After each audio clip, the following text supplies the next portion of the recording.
লিল্লাহি তাকবীর।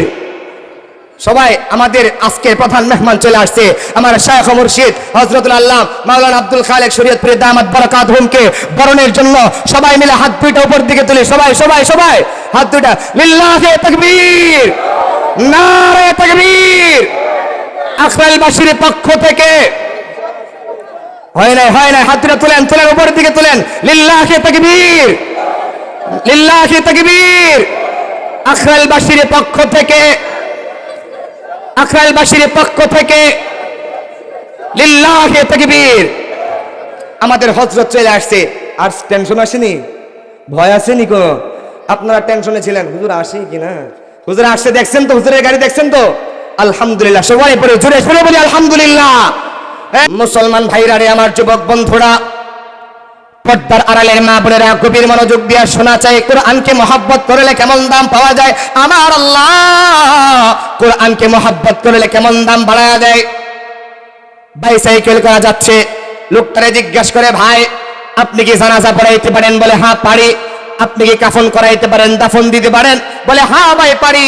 বলে আপনি কি হাফেজ? বলে না আমি হাফেজ না, ছোটবেলায় মক্তবে পড়াশোনা করছিলাম, এই মক্তবে পড়াশোনার বদৌলতে বরকতে জানাজা পড়াইতে পারি, এই বক্তব্যে পড়ার বরকতে, এই মক্তবে করার ফজিলতে আমি এখন কাফন দাফন করতে পারি। আমাদের এলাকায় এমন মক্তব আছে না নাই? কথা কয় না, আছে না নাই? আমার এই আপনারা জানেন মাদ্রাসা দারুস সুন্নাহ দায়িত্ব, ইহতিমামের দায়িত্ব আমার কাছে। আমার এই মাদ্রাসার মধ্যে 5 বছরের উপরে যেগুলা জিগায় দেখবেন, সবগুলাই দেখবেন প্রায়গুলাই জানাজার দোয়া পারে, জানাজা পড়াইতে পারে আলহামদুলিল্লাহ, আপনাদের সন্তান এগুলা। তো এ বলছে যে আমি মক্তবে পড়ছি, জানাজা পড়াইতে পারি। বলে বাবা আপনার দুটা ফায়ে ধরি, দয়া করে মেহেরবানি করে এই লোকটারে কাফন দাফন করে তারপরে যান। দুটা পায়ে ধরি বাপ, একটু কাফন দাফন করায় তারপরে যান। বলে যাব, সত্য আছে। কি সত্য? বলে আমি চাকরি করি, আমার চাকরিতে যাওয়ার সময় হয়ে গেছে, যদি আপনারা সবাই মিলে মেহনত করেন তাহলে আমি কাফন দাফন করাইতে রাজি আছি। এলাকার মানুষ বলে ভাই আপনার সাথে সবাই মেহনত করবে, আপনার সাথে সবাই কাজ করবে, তারপরেও আপনি কাফন দাফন করায়া তারপরে যান। আল্লাহর বান্দা কাফন দাফন করায়া, মুসলমান গভীর মনোযোগ দিয়া গল্প শুনবেন, সংক্ষেপে বলি, আল্লাহর বান্দা কাফন দাফন করায়া রওনা হয়ে গেছে নিজের চাকরির জন্য। নিজের চাকরিতে যাওয়ার পরে আমাদের দেশে দেখবেন গার্মেন্টস ফ্যাক্টরির সামনে গেলে বড় একটা গেট আছে, গেটের সামনে গেলে একটা গেট পাস দেখানো লাগে, লাগে কি লাগে না? একটা গেট পাস দেখানো লাগে। আল্লাহর বান্দা গেটের সামনে গিয়ে দাঁড়াইছে, দাঁড়ায়া গেট পাসটা বুক পকেটে ছিল, পকেটে হাত দিয়া দেখে গেট পাসটা নাই। আল্লাহর বান্দা গেটের সামনে দাঁড়ায়া বুক পকেটে হাত দিছে, হাত দিয়া দেখে গেট পাসটা পাওয়া যায় না। আল্লাহর বান্দা চিন্তা করে, হাই রে গেট পাসটা কই হারাইলাম। আল্লাহর বান্দা তালাশ করতে করতে পুরা এলাকা তালাশ করে ফেলাইছে, তারপরে গেট পাস পায় না। হঠাৎ করে আল্লাহর বান্দার জেহানে চট করে চলে আসছে। আল্লাহর বান্দা চিন্তা করে, হাই রে আমি যখন মাইয়েতটারে কবরের মধ্যে শুয়াইলাম তখন মনে হয় আমার বুক পকেট থেকে গেট পাসটা কবরে পড়ে গেছে, মনে হয় কবরে পড়ে গেছে। এখন কবরে গেলে গেট পাসটা মনে হয় পাওয়া যাবে। আল্লাহর বান্দা যেই কথা সেই কাজ, দৌড়ায় গেছে এলাকায়। এলাকায় গিয়ে বলে ভাইরা রে আমি তো আপনাদেরকে সাহায্য করলাম, আমারও সাহায্য করা দরকার। কি সাহায্য? বলে আমি যখন এই মাইগেটটারে কবরে শোয়াইছি আমার বুক পকেট থেকে গেট পাসটা কবরে পড়ে গেছে। শরীয়তের মাসআলা হলো যদি জরুরি কোনো বস্তু কবরে পড়ে যায় সেই বস্তু আবার পুনরায় কবর খনন করে তোলা জায়েজ আছে। এলাকার মানুষেরা বলতেছে নেন আপনারে খুন্তি ধরায় দিলাম, কোদাল ধরায় দিলাম, কবর খনন কইরা আপনি আপনার গেট পাস তুলে নেন। আল্লাহর বান্দা কবরটারে খনন করছে, কবর থেকে মাটি সরাইছে, কবর থেকে মাটি সরাইয়া একটা বাঁশ উঠায়। আল্লাহর বান্দা বাঁশ উঠাইতে দেরি হয়, কিন্তু আল্লাহর বান্দা তাকায়া দেখে আমার আল্লাহ মনে হয় এই কবরটারে জান্নাতের বাগান বানায়া দিছে। আমার আল্লাহ এই কবরটারে মনে হয় জান্নাতের বাগান বানায়া দিছে। আল্লাহর বান্দা তাজ্জুব হয়ে গেছে, হায় রে কিছুক্ষণ আগে এই কবরের মধ্যে একজনের শুয়ে গেলাম, মাটি ছিল কাদা মাটি, আর এই মাটিতে 1 ঘন্টা পরে আসলাম, কিছুক্ষণ পরে আসলাম, আয়েশা দেখি আবার আল্লাহ পাক কবরটারে জান্নাত বানায়া দিছে। এই লোকটার কি এমন আমল, আর এই ব্যক্তিটাকে আমার দেখা দরকার। আল্লাহর বান্দা কবর থেকে উঠা এলাকাবাসীকে প্রশ্ন করে, ও এলাকার ভাইয়েরা রে এই লোকটা এই মাইয়েতের বাড়ি কোথায় আমার একটু চিনায়া দেন। এলাকার মানুষরা দেখায় দিছে এই যে এই মাইয়েতের বাড়ি। মাইয়েতের বাড়িতে কে কে আছে? বলে মাইয়েতের বাড়িতে মাইয়েতের মেয়ে আছে আর মাইয়েতের স্ত্রী আছে। আল্লাহর বান্দা মাইয়েতের বাড়ির সামনে দাঁড়ায় গিয়া সালাম দেয়, আসসালামু আলাইকা ইয়া আহলাল বাইত। সালাম দিছে না, আগে গিয়া দরজায় ধাক্কা দিছে? জোরে কন্যা কি দিছে? সালাম দিছে। আমাদের স্বভাব কি জানেননি? গিয়া কয় অমুক ভাই বাড়িতে আসেননি? দেখে ভালো করে বুঝবেন, দেখেন আমাদের সমাজের লোকে মিলেনি। গিয়া কয় ভাই বাড়িতে আসেননি? বলে না, ঘর থেকে মহিলার কণ্ঠে আওয়াজ আসে, না ভাই তো বাড়িতে নাই। কয় ভাই যেহেতু বাড়িতে নাই, ভাবি রে একটু দেখা যায়। ঠিক কি ঠিক না? জোরে বলেন ঠিক কি ঠিক না? এমন অনেক হাজি আছে, এমন অনেক ফাজিও আছে আমাদের সমাজে, এমন অনেক কাজী আছে, এমন অনেক মুসলমান আছে, বাড়ির সামনে গিয়া বলে বাড়িতে আসেনি? বলে না ভাই তো বাড়িতে নাই। কয় ভাই যেহেতু বাড়িতে নাই, ভাবি রে একটু দেখা যায়। আছে না নাই? আল্লাহর বান্দা ঘরের দরওয়াজার সামনে গিয়া সালাম দিছে, আসসালামু আলাইকা ইয়া আহলাল বাইত। বাড়িতে আসেননি? ঘরের ভিতর থেকে যুবতী মেয়েটার কণ্ঠে সালামের জবাব আসছে, ওয়া আলাইকুমুস সালাম ওয়া আলাইকুমুস সালাম ওয়া রাহমাতুল্লাহ। আল্লাহর বান্দা সালামের জবাব পায়া যুবতী মেয়েটাকে ডেকে বলে, ও মা আমার, কিছুক্ষণ আগে তোমার বাবা দুনিয়া থেকে বিদায় নিয়ে পরপারে চলে গেছে। এরে মা, আমি তোমার বাবাটারে দুনিয়া থেকে বিদায় হওয়ার পরে কবরে শুয়াইলাম, কাফন করাইলাম, দাফন পড়াইলাম। এরে মা আমার একটা প্রশ্ন আছে। বলে কি প্রশ্ন করেন দেখি? আল্লাহর বান্দা প্রশ্ন করে, বলে তোমার বাবা কি বড় কোনো আলেম ছিল? আল্লাহর বান্দি ডাইকে বলে না, আমার বাবা বড় কোনো আলেম ছিল না। বলে তোমার বাবা কি বড় কোনো হাফেজ সাহেব ছিল? আল্লাহর বান্দি ডাইকে বলে না, আমার বাবা কোনো হাফেজ ছিল না। আর তোমার বাবা কি কোনো কারি ছিল? বলে না, আমার বাবা কোনো কারিও ছিল না। বলে তোমার বাবা কি এমন আমল করত, যেই আমলের কারণে আমার আল্লাহ পাক রব্বুল আলামিন তোমার বাবার কবরকে জান্নাতের বাগান বানায় দিছে? কি এমন আমল করতো? আমার একটু শোনায়া দাও, আমার একটু জানায়া দাও। আল্লাহর বান্দি বলে, কি এমন আমল করতো আমার জানা নাই, আমি দেখি নাই আমার বাবার কোনো আমল করতে। কেননা আমার বাবা মূর্খ মানুষ ছিল, তার ভিতরে জ্ঞান বুদ্ধি কিছু ছিল না, অক্ষর জ্ঞান ছিল না, লিখতেও পারতো না, পড়তেও পারতো না, এমন একজন মানুষ। বলে তোমার বাবা কি ছিল? বলে আমার বাবা সাধারণ একজন কাঠুরিয়া ছিল, কাঠ কাইটা আমাদেরকে রুজি উপার্জন করে আইনা আমাদেরকে খাওয়াইতো। মুসলমান ভাইরারে আমার, দেখেন আল্লাহ যদি একটা কাঠুরিয়ার কবরকে জান্নাত বানাইতে পারে, এরে আখরালের মুসলমান, এরে আমার কলিজার মুসলমান যুবক ভাইরা, যদি আল্লাহ পাক কাঠুরিয়ার কবরকে জান্নাতের বাগান বানাইতে পারে, আমার আল্লাহ আমার আপনার কবরকেও জান্নাতের বাগান বানাইতে পারে কি পারে না? জোরে বলতে হবে, পারে কি পারে না? আমার আল্লাহ আমার আপনার কবরকেও জান্নাত বানাইতে পারে। আল্লাহর বান্দি ডেকে বলে, আমার বাবার কোনো অক্ষর জ্ঞান ছিল না, তবে আমার বাবারে আমি দেখতাম, আমার বাবা দুনিয়ার কারো হক মাইরা খায় নাই, কারো টাকা আত্মসাৎ করে নাই। আমার বাবারে আমি দেখতাম, আমার বাবা যখন সকালবেলা ঘুম থেকে উঠা কাজের জন্য বের হয়ে যাইতো, আমার বাবারে আমি তাকায় দেখতাম সুন্দর করে ওযু বানায়া সুন্দর করে ওযু করতো।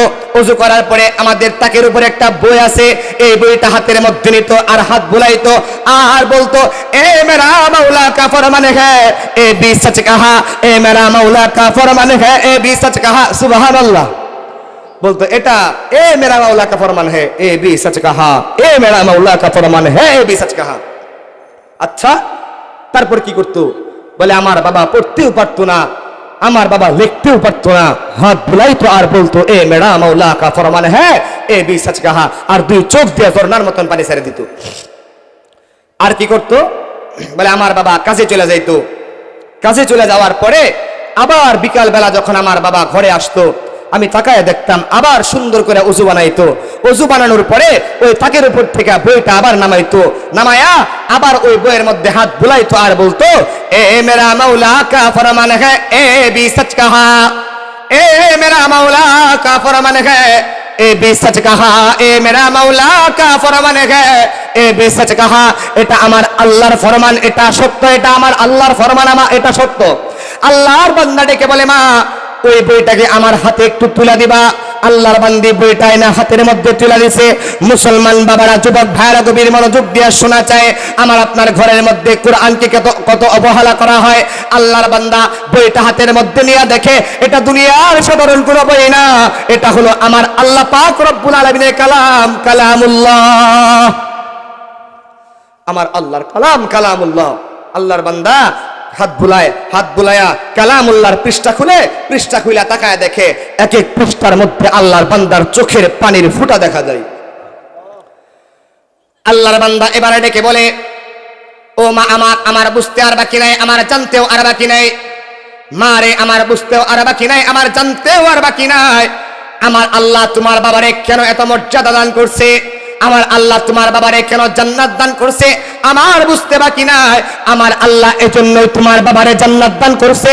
এই বান্দা আমার আল্লাহর কালামকে মহব্বত করেছে, আমার আল্লাহর কালামকে মহব্বত করার কারণে আমার আল্লাহ তোমার বাবারেও মহব্বত কইরা তোমার বাবারেও ভালোবাসা আমার আল্লাহ তোমার বাবার কবরকে জান্নাতের বাগান বানায় দিছে।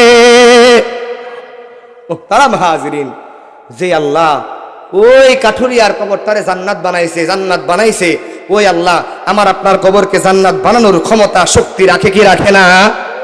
ওই আল্লাহর আমার আপনার কবরকে জান্নাত বানাইতে পারে কি পারে না? বিশ্বাস আছে তো নাকি মুসলমান? জোরে কোন আছে না নাই? সবার বিশ্বাস আছে তো?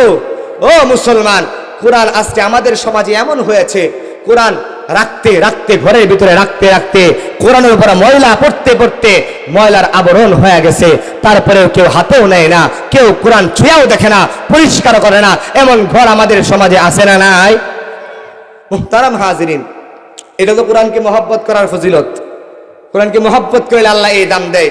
মুহতারাম হাজিরিন, আর বাচ্চাদেরকে সন্তানদেরকে কোরআন পড়াইলে কেমন দাম, বাচ্চাদেরকে কোরআন পড়াইলে এত দাম। আল্লাহর রাসূল বলে, যদি কোনো সন্তান বাবার কবরের সামনে দাঁড়ায়া আল্লাহর কালাম পাঠ করে, যদি কোনো সন্তান বাবার মৃত্যু সজ্জায় মায়ের মৃত্যু সজ্জায় যদি পাশে বৈশা একটু কোরআন তিলাওয়াত করে, আমার আল্লাহ তার মৃত্যুর সময় মৃত্যু সজ্জারে সহজ করে দেয়।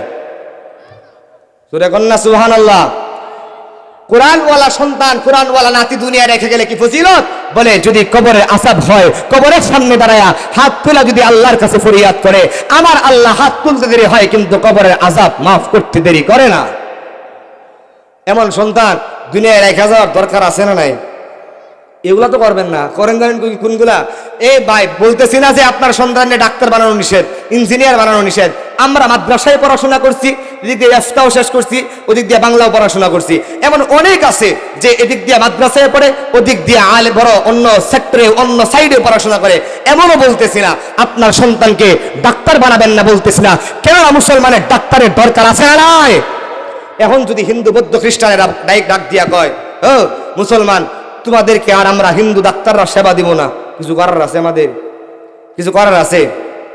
এ কারণে মুসলমান ভাইরা আমার, হিন্দু বৌদ্ধ খ্রিস্টান যেমন ডাক্তার হবে, ইঞ্জিনিয়ার হবে, ওসি হবে, ডিসি হবে, এসপি হবে, আইজি হবে, ঠিক তদ্রুপ মুসলমানের বাচ্চারাও ডাক্তার ইঞ্জিনিয়ার হবে। কথা বলেন ঠিক কি না? মুসলমানের বাচ্চার ডাক্তার ইঞ্জিনিয়ার দরকার আছে না নাই? দরকার আছে।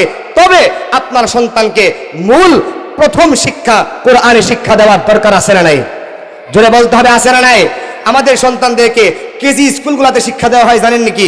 কেজি স্কুলগুলোতে শিক্ষা দেওয়া হয়, বাবা বলো এতে আপেল, সিতে এতে আপেল, বিতে বল, সিতে কেট, কেট মানে বিলাই, বিতে ডগ, ডগ মানে কুত্তা, কুত্তাই করে খেউ খেউ। কথা কোন ঠিক কিনা? জোরে বলেন ঠিক কিনা? ডিতে ডগ, ডগ মানে কুত্তা, কুত্তাই করে খেউ খেউ। বড় হয়ে সন্তান বাবের সাথে করে খেউ খেউ, ঠিক কিনা? এমন সন্তান। আর মাদ্রাসার সন্তানগুলা কামাই কম, ইনকাম কম, পড়ে কম, চড়ে কম। আজ পর্যন্ত একজন এমন মা বাপ দেখাইতে পারবেন না, একজন আলেমের বাপ দেখাইতে পারবেন না আলেম গিয়া মা বাবারে বৃদ্ধাশ্রমে দিয়ে আসছে, আসেনি এমন একজন নাই। মুহতারাম হাজিরিন, তো আলেম হওয়ার, আলেম হতে বলতেছি না, প্রাথমিক শিক্ষা আপনার সন্তানকে কোরআন শিক্ষা দেওয়ার দরকার আছে না নাই? জোরে বলতে হবে, আছে না নাই? মুসলমান ভাইরা রে আমার, আমাদের সবাইকে একদিন দুনিয়া থেকে বিদায় নিয়ে কবরে যাওয়া লাগবে কি লাগবে না? আরো জোরে বলতে হবে, লাগবে কি লাগবে না? কবর এমন একটা জায়গা, যে কবর আমাকে আপনাকে প্রতিদিন ডাকে আর বলে, আনা বাইতুল গুরবা, আনা বাইতুল ওয়াহদা, আনা বাইতুদ দুদ। আমি কবর অন্ধকার ঘর, আমি কবর সাববিচ্ছুর ঘর, আমি কবর একাকী নির্জন ঘর। এরে দুনিয়ার মানুষেরা যখন আমি কবরের ভিতরে আসবা, আহসানু আমালা, ভালো আমল নিয়ে আসবা। আমি কবরে যদি যাররা পরিমাণ গুনাহ নিয়ে আসো, আমি কবরের দুই পাশের মাটি এমন জুড়ে চাপ দিব, এক পাজরের হাড্ডিগুলো আরেক পাজরের মধ্যে লাগিয়ে যাবে। ও মুসলমান ভাইয়েরা বাবারা আমার, ওই কবরে আমাকে আপনাকে যাওয়া লাগবে কি লাগবে না? হাজী আমদাদুল্লাহ মুহাজিরে মক্কি রাহমাতুল্লাহ আলাইহি একবার কোন এক কবরস্থানের পাশ দিয়ে হেঁটে যায়, কবরস্থানের পাশ দিয়ে হেঁটে যায় হাজী আমদাদুল্লাহ মুহাজিরে মক্কি রাহমাতুল্লাহ আলাইহি। কবরের পাশ দিয়ে যাওয়ার সাথে সাথে হাজী আমদাদুল্লাহর পায়ের মধ্যে এমন একটা গরম হাওয়া এসে লাগছে। হাজী আমদাদুল্লাহর বুঝতে আর বাকি নাই, এটা দুনিয়ার সাধারণ কোনো হাওয়া হইতে পারে না, এটা দুনিয়ার সাধারণ কোনো বাতাস হইতে পারে না। হাজী আমদাদুল্লাহ মুহাজিরে মক্কি বুঝতে আর বাকি নাই, এটা দুনিয়ার সাধারণ কোনো বাতাস না। হাজী আমদাদুল্লাহ জায়গায় দাঁড়ায় গেছে, দাঁড়ায়া আল্লাহর কাছে দোয়া করে, রে আল্লাহ, আমি হাজী আমদাদুল্লাহ তোমার কাছে দোয়া করে, আল্লাহ মেহেরবানি করে আমার অন্তর চক্ষুঠারে খুলে দাও, আমি দেখতে চাই এই কবরের ভিতরে কি হয়। হাজী আমদাদুল্লাহ সাধারণ মানুষ না আল্লাহওয়ালা মানুষ? কথা কয় না, সাধারণ না আল্লাহওয়ালা? হাজী আমদাদুল্লাহ মুহাজিরে মক্কি এত আল্লাহওয়ালা মানুষ যে কবি বলেন হकीकत से वही कामिल शिकस्ता दिल जैसे हासिल बहु तालिब खुदा मिलता शिकस्ता दिल नहीं मिलता। হাজী আমদাদুল্লাহ মুহাজিরে মক্কি এত বড় আল্লাহওয়ালা যে হাজী আমদাদুল্লাহর জবান খুলে আল্লাহরে বলতে দেরি হয়, কিন্তু আমার আল্লাহ হাজী আমদাদুল্লাহর দোয়া কবুল করতে দেরি করে না। হাজী আমদাদুল্লাহ মুহাজিরে মক্কি রাহমাতুল্লাহ আলাইহি এত বড় পীর, বিল্লাহি তাকবীর। সবাই আমাদের আজকের প্রধান মেহমান চলে আসছে, আমার শায়খ ও মুর্শিদ হযরতুল আল্লামা মাওলানা আব্দুল খালেক শরীয়তপুরী দামাত বারাকাতুহুমকে বরণের জন্য সবাই মিলে হাত দুইটা উপর দিকে তুলি, সবাই সবাই সবাই হাত দুইটা, লিল্লাহি তাকবীর, নারে তাকবীর। আখরাল বাশিরের পক্ষ থেকে হয় নাই, হাত দুইটা তুলেন, তুলেন উপরের দিকে তুলেন, লিল্লাহি তাকবীর, লিল্লাহি তাকবীর। আখরাল বাশিরের পক্ষ থেকে, আখরাল বাশিরের পক্ষ থেকে লিল্লাহি তাকবীর। আমাদের হযরত চলে আসছে, আর টেনশন আসেনি, ভয় আসেনি কো? আপনারা টেনশনে ছিলেন হুজুর আসে কিনা, হুজুর আসছে দেখছেন তো, হুজুরের গাড়ি দেখছেন তো, আলহামদুলিল্লাহ। সবাই পরে জোরে সরে বলি আলহামদুলিল্লাহ। এই এদিক তাকান ভাই, এদিক তাকান, হুজুর তো আসবে। সবাই আরেকবার আল্লাহর শুকর আদায় করি আলহামদুলিল্লাহ। তারাম হাজরিন, হযরত চলে আসছেন স্টেজে যাবে, এই ভাই এই হুজুরে পরিষ্কার করেন, পরিষ্কার করেন। হযরত চলে আসছে, হযরত বয়ান করবেন ইনশাআল্লাহ। আপনারা জানেন হযরত আরো 2 বছর আগে আসার কথা ছিল, কোন এক কারণে স্বৈরাচারদের কারণে হযরত আসতে পারে নাই। এই এদিক তাকান ভাই, এদিক তাকান, হুজুর তো আসবে। সবাই আরেকবার আল্লাহর শুকর আদায় করি আলহামদুলিল্লাহ। তারাম হাজরিন, হযরত চলে আসছেন স্টেজে যাবে, এই ভাই এই হুজুরে পরিষ্কার করেন, পরিষ্কার করেন। হযরত চলে আসছে, হযরত বয়ান করবেন ইনশাআল্লাহ। আপনারা জানেন হযরত আরো 2 বছর আগে আসার কথা ছিল, কোন এক কারণে স্বৈরাচারদের কারণে হযরত আসতে পারে নাই।